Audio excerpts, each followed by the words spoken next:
श्री हयग्रीवस्तोत्रम् श्रीमान् वेंकटनाथार्य कवितार्ककेसरी वेदांताचार्यवर्यो मे सन्निधत्तां सदा हृदि।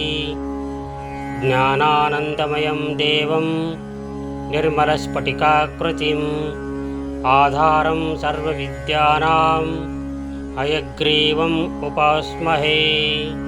स्वतः सिद्धं सिद्धस्फटिकमणि बुभ्रूत्प्रतिभटं सुधा सद्रीचिभिर्द्युतिभिरवदात त्रिभुवनम् अनन्तैस्त्रय्यं तैरनुविहित हेशाहलहलं हताशेषावद्यं हयवदनमीडीमहीमहः।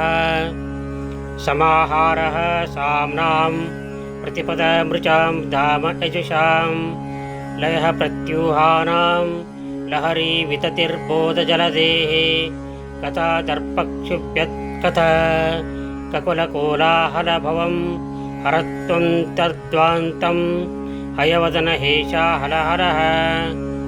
प्राचीसन्ध्या काचिदन्तर्निशायाः प्रज्ञादृष्टेरञ्जनश्रीरपूर्वा वक्त्री वेदान् भातु मे वाजिवक्त्रा वागीशाख्या वासुदेवस्य मूर्तिः। विशुद्धविज्ञानघनस्वरूपं विज्ञानविश्राणनबद्धदीक्षं दयानिधिं देहभृतां शरण्यं देवं हयग्रीवमहं प्रपद्ये। अपौरुषेयैरपि वाक्प्रपञ्चैः अद्यापि ते भूतिमदृष्टकाराम् स्तुवन्नहं मुग्ध इति त्वयैव कारुण्यतो नाथ कटाक्षणीयः।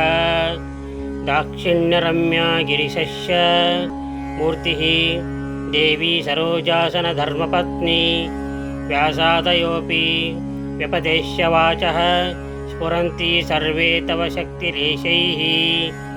मन्दो भविष्यन्नि यतं विरिञ्चो वाचाम् इदे वञ्चितभागधेयः दैत्यापनीतान् दयैव भूयोऽपि अद्यापयिष्यो निगमान् न चेत् त्वम्।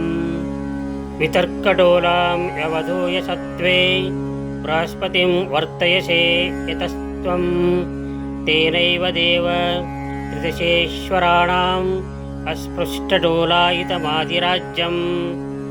अग्नौ समिद्धर्चिषि सप्ततन्तोः आतस्तिवान् मन्त्रमयं शरीरम् अखण्डसारैर्हविषां प्रदानैः आप्यायनं व्योमसदां विदत्से। यन्मूलमीदृक् प्रतिभाति तत्त्वं यामूलमाम्नाय महाद्रुमाणां तत्त्वेन जानन्ति विशुद्धसत्त्वाः त्वामक्षरामक्षमातृकाते। अव्याकृतात् व्याकृतवानसि त्वं नामानि रूपाणि च यानि पूर्वं शंसन्ति तेषां चरमां प्रतिष्ठां वागीश्वरत्वां तदुपज्ञवाचः। मुग्धेन्दुनिश्यन्द विलोभनीयां मूर्तिं तवानन्दसुधाप्रसूतिं विपश्चितश्चेतसि भावयन्ते वेलामुदारामिव दुग्धसिन्धोः। मनोगतं पश्यति यः सादा त्वां मनीषिणां मानसराजहंसं स्वयं पुरोभावविवादभाजः किं कुर्वते तस्य गिरो यथार्हम्। अपि क्षणार्धं कलयन्ति ये त्वाम् आप्लावयन्तं विशदैर्मयूखैः वाचां प्रवाहैर्निवारितैस्ते मन्दाकिनीं मन्दयितुं क्षमन्ते। स्वामिन् भवद्यान् सुधाभिषेकात् वहन्ति धन्याः पुलकानुबन्धम् अलक्षिते क्वापि निरूढमूलम् अङ्गेष्वीवानन्दतो मङ्कुरन्तम्। स्वामीन् प्रति च हृदयेन धन्याः त्वद्ध्यानचन्द्रोदयवर्धमानम् अमान्तमानन्दपयोधिमन्तः पयोधिरक्षणां परिवाहयन्ति। स्वैरानुभावास्त्वदय दीनभावाः समृद्धवीर्यास्त्वद अनुग्रहेण विपश्चितो नाथ तरन्ति मायां वैहारिकीं मोहन पिञ्चिकां ते पां निर्मितानां तपसां विपाकाः प्रत्यग्रनिः श्रेयस सम्पदो मे समेदिशीरं स्तव पादपद्मे संकल्पचिन्तामणयः प्रणामाः विलुप्तमूर्धन्यलिपिक्रमाणां सुरेन्द्रचूडापदलालितानां त्वदङ्घ्रिराजीवरजः कणानां भूयान् प्रसादो मयि नाथ भूयात् परिस्फुरन् नूपुरचित्रभानु प्रकाशनिर्धूततमोऽनुषङ्गां पदद्वयं ते परिचिन्महेन्तः प्रबोधराजीवविभातसन्ध्यां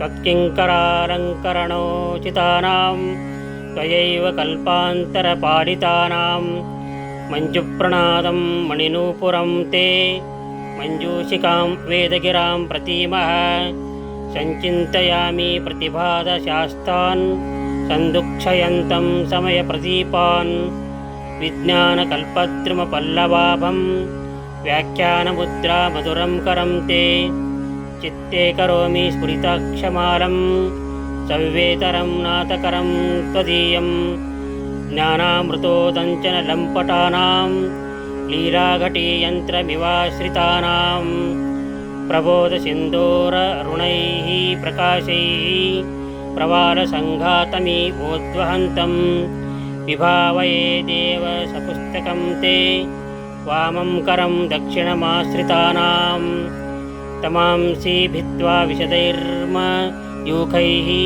सम्प्रीणयन्तं विदिशश्चकोरान् निशामये त्वां नवपुण्डरीके शरद्दने चन्द्रमिव स्फुरन्तं दिशन्तु मे देव सदा त्वदीयाः दयातरङ्गानुचराः कटाक्षाः श्रोत्रेषु पुंसाममृतं चरन्तीं सरस्वतीं संसृतकामधेनुं विशेषवित्पारिषदेषु नाथ विदग्धगोष्ठीसमाराङ्गणेषु जिगीषतो मे कवितार्किकेन्द्रान् जिह्वाग्रसिंहासनमम्बुपेयाः त्वां चिन्तयन् त्वन्मयतां प्रपन्नः त्वामुद्गृह्णन् शब्दमयेन धाम्ना स्वामीन् समाजेषु समेदिशीय स्वच्छन्दवादाहव बद्धशूरः नानाविधानामगतिः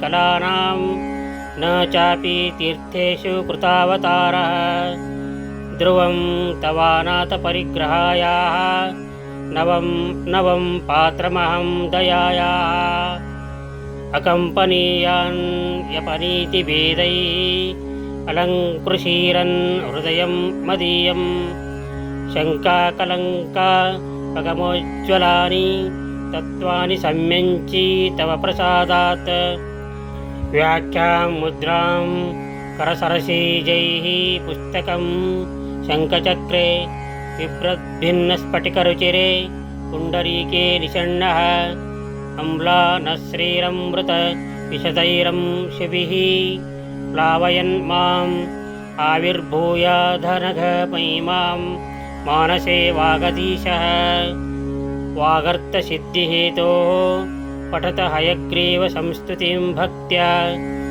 कवितार्किककेसरिणा वेङ्कटनाथेन विरचितां मेताम् इति श्रीहयग्रीवस्तोत्रं समाप्तम्।